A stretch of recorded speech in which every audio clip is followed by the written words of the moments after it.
to order. Hi, thank you. Are we set, Raquel, or tell me when we are set? Just about. I thought I heard a. I did hear an echo. Oh, we're all good. Thank you.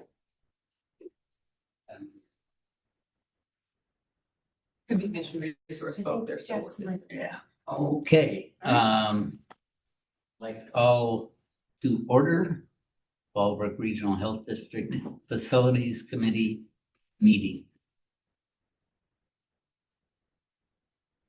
What's next? Public comments? Okay, yes.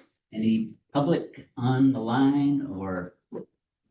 Just that these chairs are uncomfortable. You don't have to Roy. in the back. if you Roy, like. join us. Next, good one, Roy. Everybody's a comedian. Hearing none, we'll move to discussion items. All right, well, I'll jump into that. Point A, the site logic update. The Wellness Center, finally, we had SDG&E come out and do their final inspection. Remember, we were waiting for that whole solar array to be energized until the truncated domes of the ADA walkway were installed. Yep. That was done. So SDG&E came out, provided us with some new locks and a locking mechanism for the emergency shut off for solar, provide keys, all of that. So we'll do a staff training to make sure we all know where that can be found.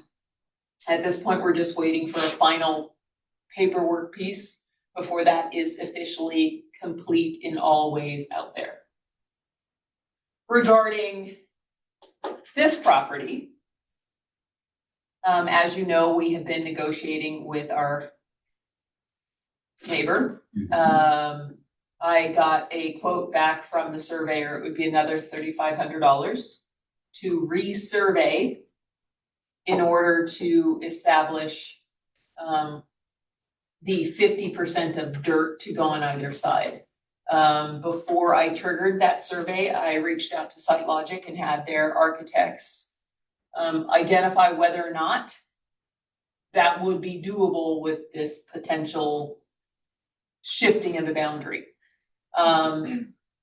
They could put the solar array a little farther down, but it doesn't resolve the problem because by moving the solar to the more west end, we would still have a problem because the ADA pathway then would require more movement because it has to be on this more flat area.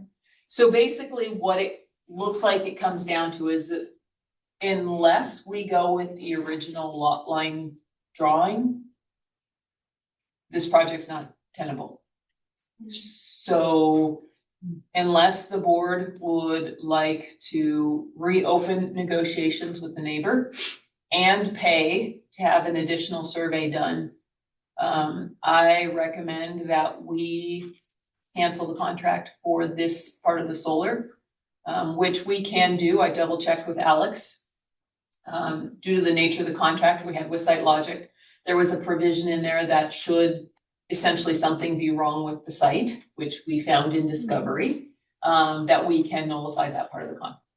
So I'm not sure we want to invest additional almost $45,000 to make the lot line adjustment. And then still additionally pay more for the project, which is now well over a year delayed. I don't see the value in return on investment being worth it at this point. Annabelle, what do you think? I agree. I think there's, yeah. As do I. Yeah, it has, it's just too tight of a space over there, and with Dr. Skio's demand that he have, that exact amount, it's just, there's no way to make it happen. Too bad. So that's the site logic update. I will probably bring, I believe we have it on the board agenda as well as a discussion item. So we'll have to talk about that, there as well. Okay, Okay. Can I ask a question? Yeah. So if everything just stays the way it is, then he still owns a portion of that part there, right? Technically, it's still on the county record as part of that plot, yes. Could he put a fence there or do something that would hinder us? He could attempt, in which case then we would probably file suit, and then this whole thing would go to court eventually. Feel there's any chance of that? No. Okay. So pretty much things will just stay the way. they are. Everything would just stay as they are.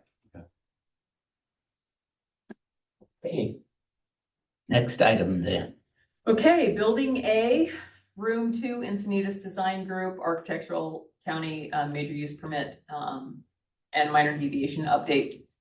We still need to file an encroachment permit for the right turn exit only sign. This is a carryover. I have not been able to complete that encroachment permit, so it's pretty much still in stasis. Todd Pullman has finished the designs for it, so pretty much everything is just waiting for me to do that encroachment permit, which would trigger the minor deviation, which would then allow him to move forward. So it's kind of pending.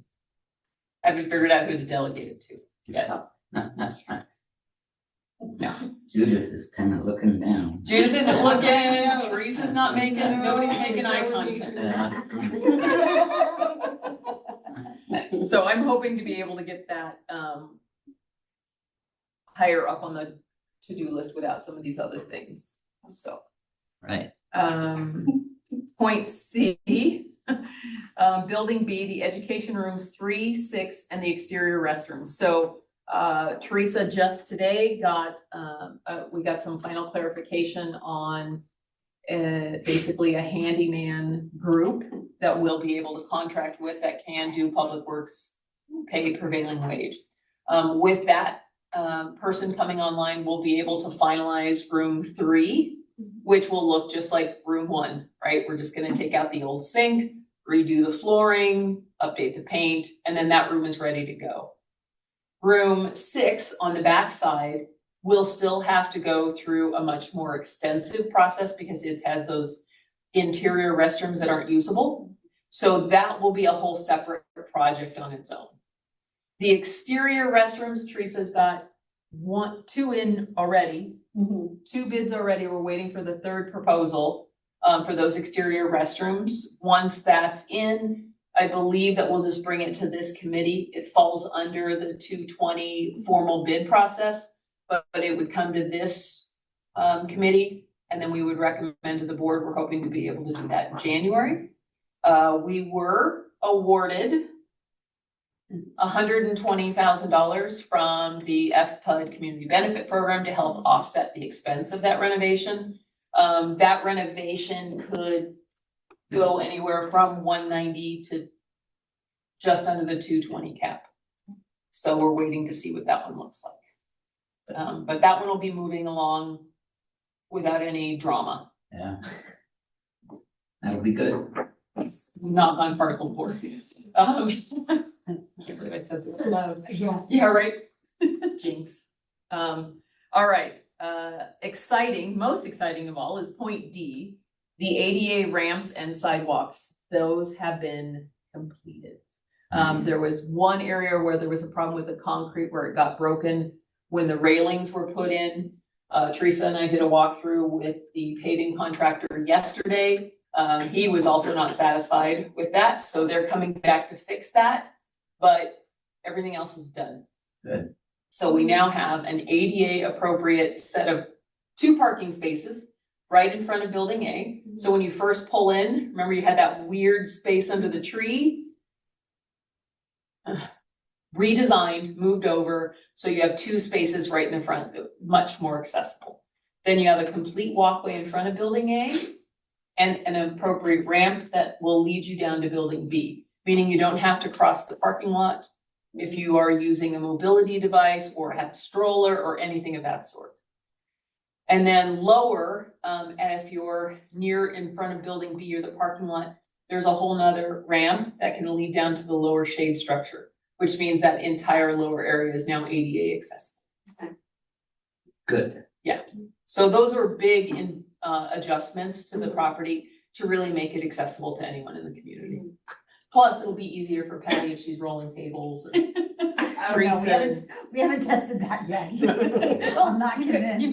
You've got the handrails, so it's like ping pong. You'll be, you know.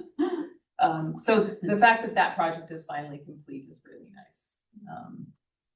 And then also, don't want to be remiss, FPUD, Community Benefit Program, provided a $30,000 grant towards the process of underwriting that project. So that's kind of nice to know that there was community support for that one as well. So that's in addition to the 120. Is that correct? No, two separate grants, Okay. two separate projects. 2 different years or different? Different years. So the 30,000 was in the 24 fiscal year, and this one for the exterior restrooms will technically fund in 2026. It'll be the 25 grant year, but the 26 is the year we get the money. Okay. So, building A, roof update.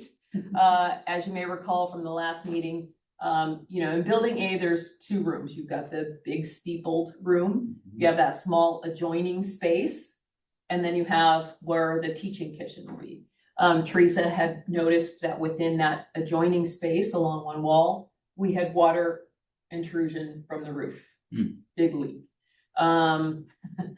We got a couple different bids to do a lot of different things.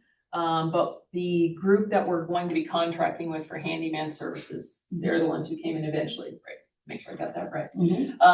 They were able to provide us with a shorter term, but appropriate fix for that, knowing that we will be re-roofing that in a later time. So we don't have to worry about any additional water going through. We're not seeing any sign of mold, nothing. Oh, no. Yeah, so they caught that quite quickly. We've got it addressed and fixed, so that problem is solved and can come off the just like the ADA ramps can come off the Awesome. There's 2, potentially 3. So that is the update on facility. Very good. Yeah.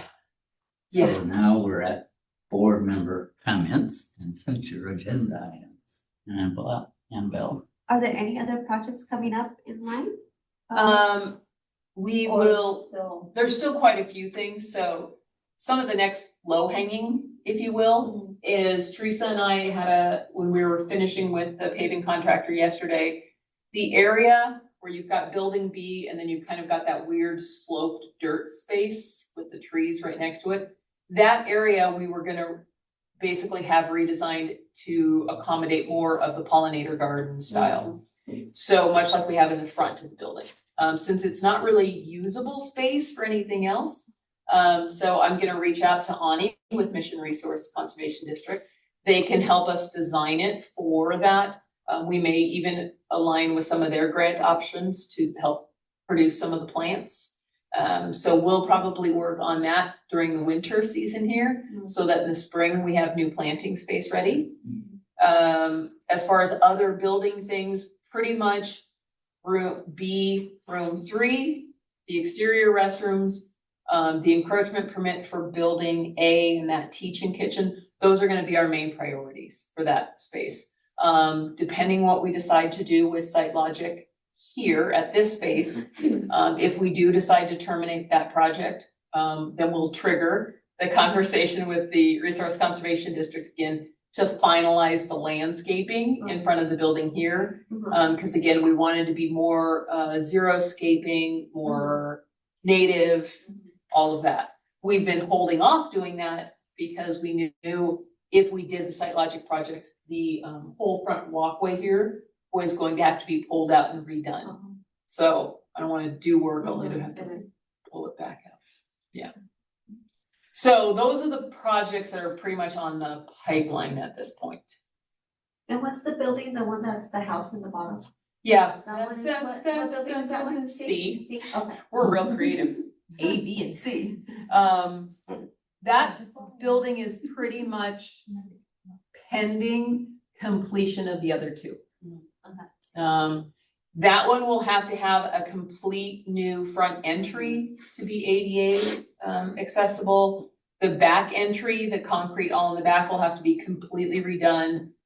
We are talking about some usability on how we will restructure the space internally, so that the restroom is ADA and so that there's just a better flow to the space on how the team is using it for district programming. So things like our chair yoga, our DPP, potential mindfulness, several of our district supported programs would happen in that space on a regular basis so that we could leave it basically set up. But we're gonna get the other buildings finished first. Very good. I don't have any additional comments. It's just great to see everything's going so well. And you guys got to see Reggie. Mm-hmm. Reggie is the district's truck, the little pickup that we have. Oh, Teresa and Jasmine worked with a branding agency to get the truck wrapped. We kind of needed to anyway. The paint on it had been spoiled from back when it was up at the hospital. Things had been cut on the hood, and so the paint was peeling off. And in order to keep it in good shape, because mechanically it's in great shape, but the exterior was less than ideal. So we got it wrapped, which is a great branding opportunity for us as well. So we were we've always just referred to it as the truck, but Sit down so you can see. no, it's. oh yeah, Oh, sure. That's nice. yeah, it looks really good. And so because we are a Fallbrook Regional Health District, we decided to name the truck Reggie. How many miles does it have on it? 11,000. 11,000? That's it? Wow. Well, when you think about, for the hospital, really all it did was drive the, back and forth on the property, maybe to the, Yeah. small utility. It never left town at all. Yeah. It gets a lot more mileage now because when they're doing marketing events, anything of that nature, we'll try to use the truck whenever possible. And now it's branded appropriately. Yeah. Yeah. So it's really easy to see. So if we go to Fallbrook, or if we go down to Bonsall, Rainbow, Duluth, it's still visible throughout there. And 11,000 miles. And just as a side note, the basic maintenance for it, we take it over to North County Fire, to their yard, and their mechanics work on our little truck. So little Reggie's there right next to the big, the big red trucks. So, We did notify him, he can only be hand washed. yes. Yeah, he can, he's a little more delicate. He got bougie. I don't think we can share anything else, right? There's nothing else we notified Victor about? No, I think that's like the Okay. main thing. Yeah. Yeah. Cause that was like first thing, they're so nice, they would wanna wash them. Well, I think they hand wash all those trucks anyway. I don't know what they do, so. I'm pretty sure they do, but either way, we don't need to. I don't find out. No, No, no, we don't. no. So Reggie looks good. We are adjourned. Thank you. I see all the instructions. And you need to know.